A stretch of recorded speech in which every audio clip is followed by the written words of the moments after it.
রাত 12টা, পুরনো ভৈরবপুর রেলস্টেশনে বাতাসে একটা কাঁপুনি, ঘড়ির কাঁটা যেন থেমে আছে। টিকিট কাউন্টারে বসা বৃদ্ধ হারুনের চোখ হঠাৎ এক অচেনা ছায়ায় আটকে গেল। লম্বা কোট, মুখ ঢাকা টুপি, হাতে একটা কালো সুটকেস। লোকটা কাউন্টারে এসে নিচু গলায় বলল, ঢাকাগামী শেষ ট্রেনের টিকিট দিন। হারুন অবাক হয়ে বলল, আজ তো কোনো ট্রেন চলবে না স্যার, ঝড়ের সতর্ক আছে। লোকটা এক চিলতে হাসল, তবুও টিকিট দিন।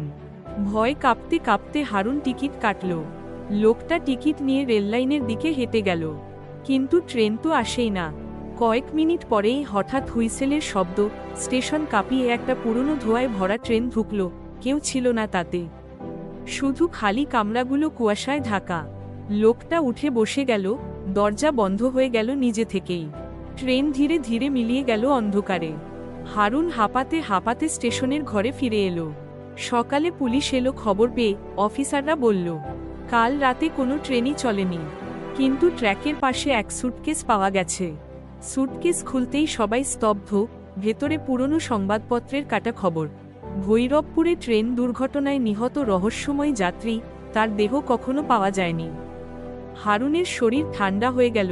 সে বুঝল, গতরাতে যে টিকিট কেটেছিল সেটা ছিল এক ভূতের যাত্রা, আর সেই সুটকেস হয়তো তার নিজেরই ছিল ভবিষ্যতের।